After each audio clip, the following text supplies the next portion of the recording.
to a baby girl in Portugal, but at the same time, she has just sought the ultimate revenge on Meghan Markle. Princess Eugenie has quietly broken a royal tradition with the birth of her baby. Princess Eugenie might have just pulled off the ultimate piece of perfectly timed royal revenge, and she did it without whispering a single bad word about Meghan Markle on August 4th. Meghan celebrated her 45th birthday, a date that usually triggers a tidal wave of carefully managed headlines, sweet celebrity wishes, and glittering stories about her California life.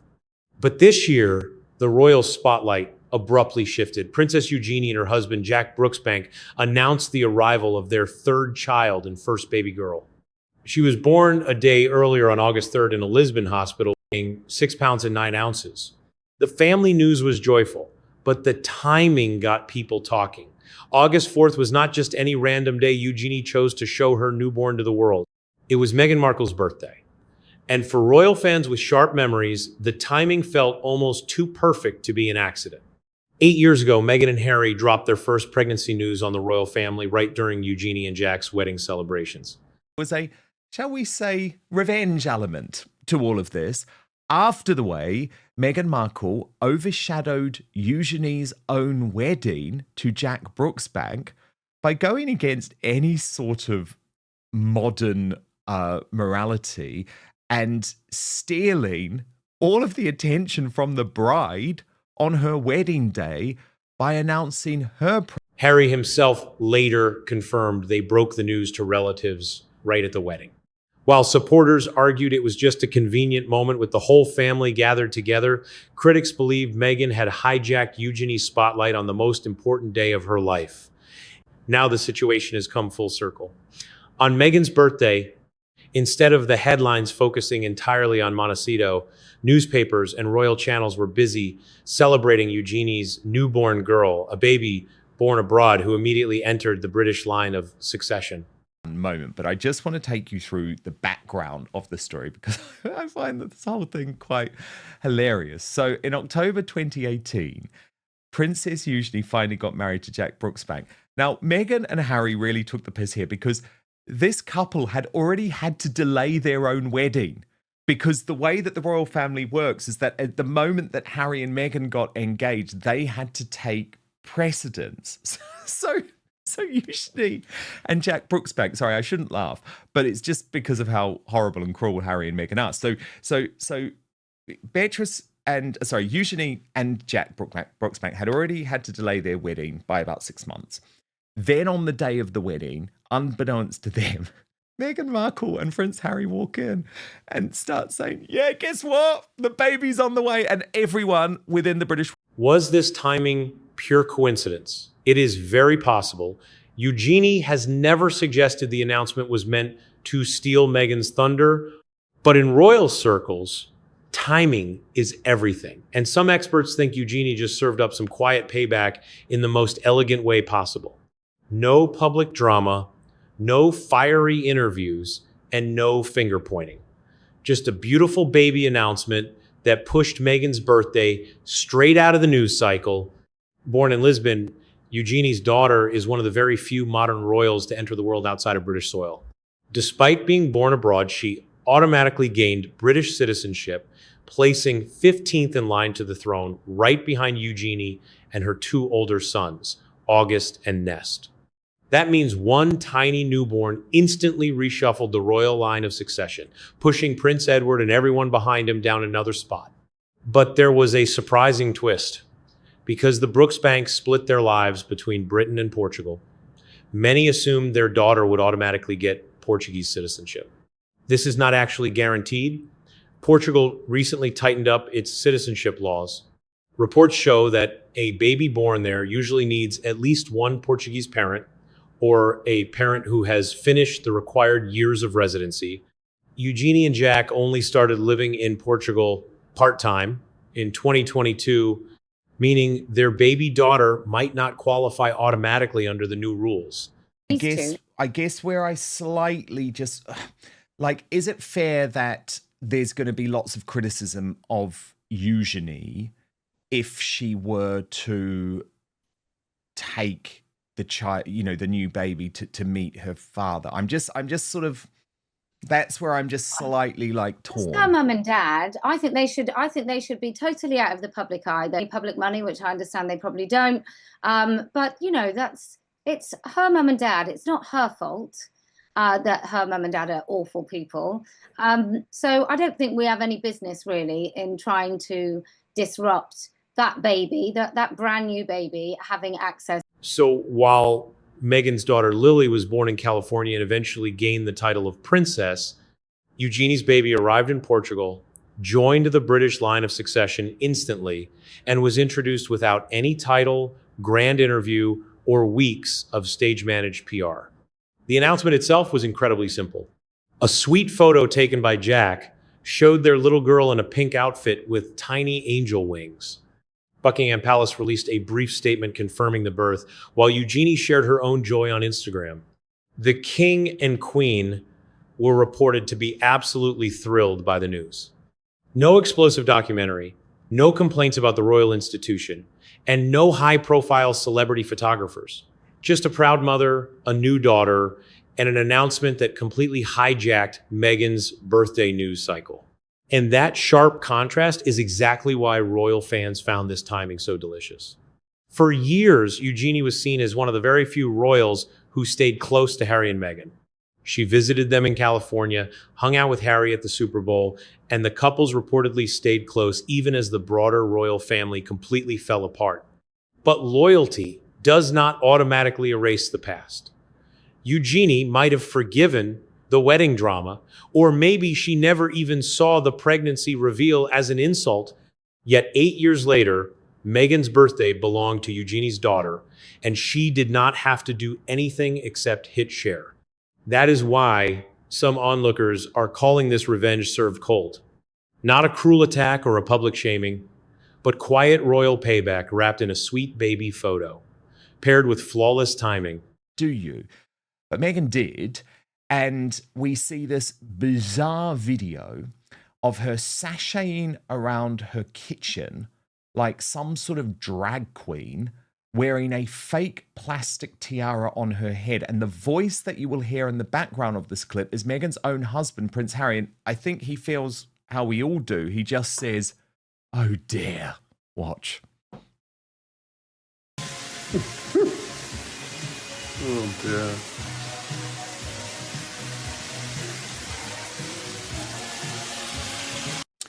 Wasn't over, folks. Then we got the unedifying view of her dogs being forced to wear party hats and lots of footage for the prince. This is where that old wedding drama returns with a vengeance. When Eugenie married Jack Brooksbank at St. George's Chapel on October 12th, 2018, the entire day was supposed to belong to them. Eugenie had waited years for this very moment, surrounded by loved ones and cameras from all over. But behind closed doors, Harry and Meghan were already sharing a massive secret. In his memoir Spare, Harry confirmed that he and Meghan told the royal family they were expecting their first child during Eugenie's wedding celebrations. He described pulling Charles aside before the drinks reception, then sharing the pregnancy news with William and Catherine inside St. George's Hall. The public announcement did not come until 3 days later, so technically, Meghan did not stand up during the vows to announce her pregnancy to the world, but that detail did little to calm the backlash. A wedding is usually the one day when another couple's massive news is kept under wraps. Even sharing the news privately can pull conversations, reactions, and attention far away from the bride. Reports later claimed Eugenie was unhappy about the timing, though she never publicly criticized Harry or Meghan. Now, fast forward nearly 8 years. Eugenie gives birth on August 3rd. Buckingham Palace announces it on August 4th, Meghan's 45th birthday. The palace confirms the location, the birth time, weight, and the sheer delight of the king, queen, and wider family. Suddenly, Meghan's birthday is no longer the only royal headline dominating the day. Again, there is no proof Eugenie did this for revenge. A royal birth was always going to be announced quickly, and the baby had arrived just the evening before. But royal watchers immediately noticed a symmetry. Meghan's pregnancy became woven into Eugenie's wedding day. Now, Eugenie's new baby has become part of Meghan's birthday, and Eugenie might still have another card to play. The couple did not immediately share their daughter's name, meaning a second major update could drop whenever they are ready. Delayed royal baby names are not unusual, but this gives Eugenie another chance to dominate headlines without mentioning Meghan once. That is why this alleged revenge feels so clinical. Eugenie did not need to complain about her wedding. She did not need a tell-all interview, a documentary, or leaked stories. She simply celebrated her daughter and let the calendar do the talking.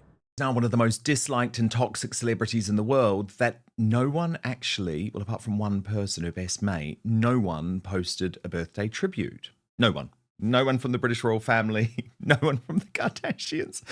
So Meghan had to post her own tributes, right?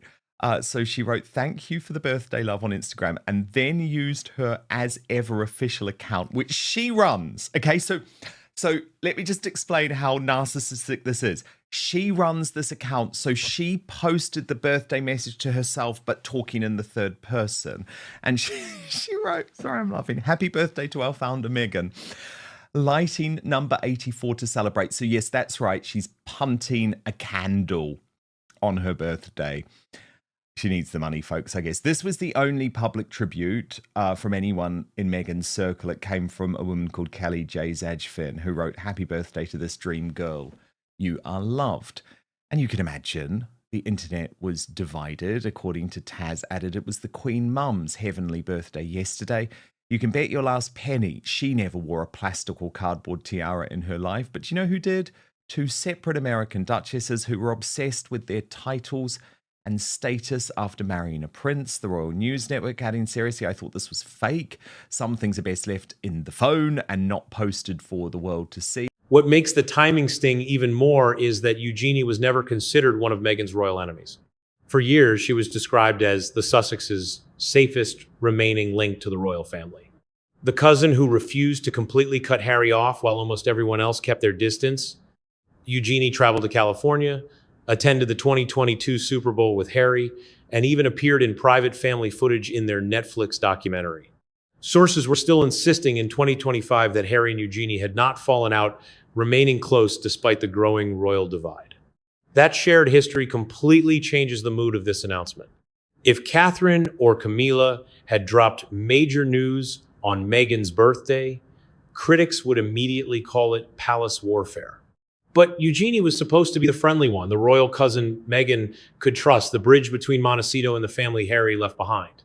And yet, when Eugenie had joyful news of her own, Meghan's birthday apparently received no special treatment. Eugenie did not wait even 24 hours. She did not delay the palace announcement to let Meghan have her quiet moment. She celebrated her daughter when she was ready, and the palace machine moved right behind her. That might not be calculated revenge, but it suggests something almost as significant. Eugenie no longer feels responsible for managing Meghan's feelings or protecting her media schedule. Then there's Portugal. Eugenie and Jack have split their time between Britain and Portugal since 2022, quietly enjoying a life away from the relentless pressure surrounding the British monarchy. Harry and Meghan have also reportedly spent time in Portugal, linked to a property near the very estate where Eugenie's family stays. That once made Portugal look like shared territory, a peaceful European base where the two couples could connect away from palace drama. But now, Eugenie gave birth there, starting a new chapter for her own family with an official nod from Buckingham Palace. Her daughter entered the line of succession immediately, with the King and Queen publicly welcoming her arrival. Eugenie managed to build the exact kind of independent European life Harry and Meghan said they wanted: privacy, family freedom, international living, and continued royal acceptance. She stepped outside the traditional royal bubble without attacking the crown. She moved abroad without filming a documentary about family grievances. Distance was created without burning every bridge. That contrast might be far more uncomfortable for Meghan than the birthday clash itself, because Eugenie actually achieved the balance the Sussexes promised the world but never kept. Freedom without complete exile, privacy without endless grievances, and royal relevance without selling family secrets. Actually, in all seriousness, because like Father Calvin, she posted a video where her husband. So again, the background to this is she's trying to paint this picture to us. Oh, everything's fine and we're really in love, and she's wearing like the just married top or whatever it had on it, But yeah, it's giving Mrs. So that's like, I'm just newly married type thing. But everyone knows that actually there's lots of problems within the marriage. But what I found so shocking is the video that she posted actually included Prince Harry saying, "Oh dear." Like, it's a very weird way to try and convince us that everything's okay. Quite cringe, isn't it? Especially if that's the best footage she got. That top alone, it's giving. It's such Gen Z language. Everything about it is cringe. Just stop, love. But perhaps the most cutting detail is that Eugenie's daughter does not need a grand title to prove her place. The newborn is not expected to be styled as a princess.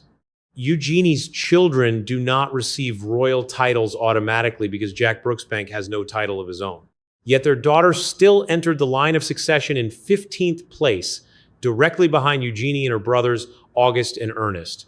Her arrival pushed Prince Edward and everyone below him down one spot. That is quiet royal legitimacy.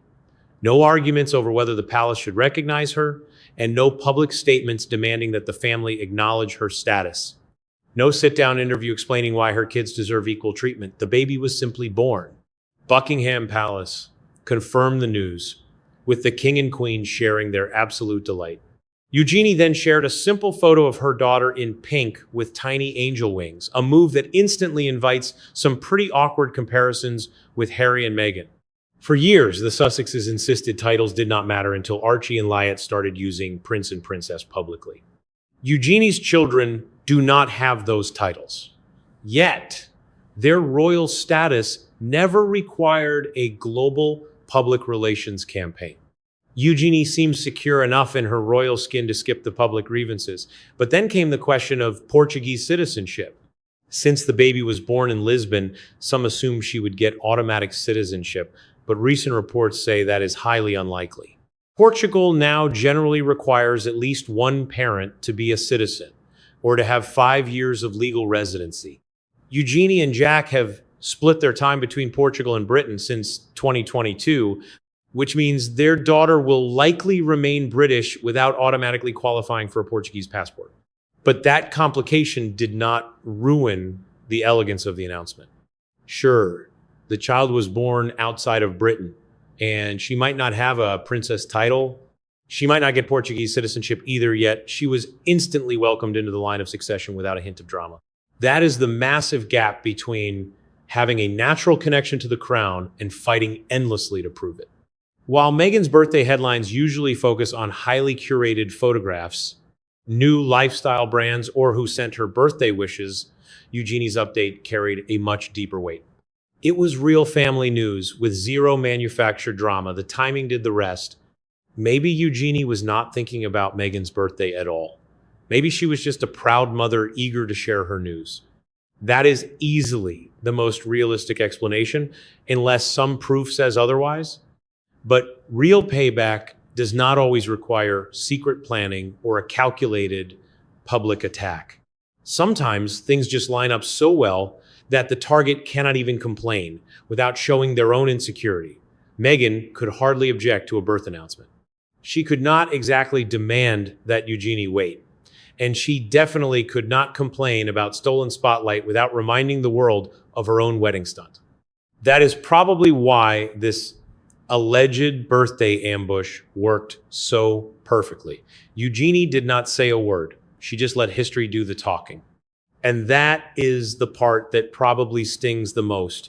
Eugenie did not have to chase headlines. They just came to her. No dramatic video trailers, no strategic podcast drops, and no anonymous sources hinting at some massive bombshell revelation. Eugenie simply had her baby, shared the update, and watched the global media spotlight swing right back to her. That is actual relevance. Meanwhile, Meghan has spent years trying to show she does not need the royal family. New brands, television deals, celebrity friendships, and highly polished public appearances are all framed as proof that she built something far bigger in California. Yet, a single post from Eugenie proved just how fast genuine royal news takes over the entire internet. Eugenie does not have to explain her relevance. She is the king's niece, the late queen's granddaughter, and part of a dynasty whose life events naturally draw global eyes. Meghan, on the other hand, constantly seems forced to fabricate reasons for the public to look her way. Now, that does not mean all her business ventures are fake or that she lacks her own dedicated audience.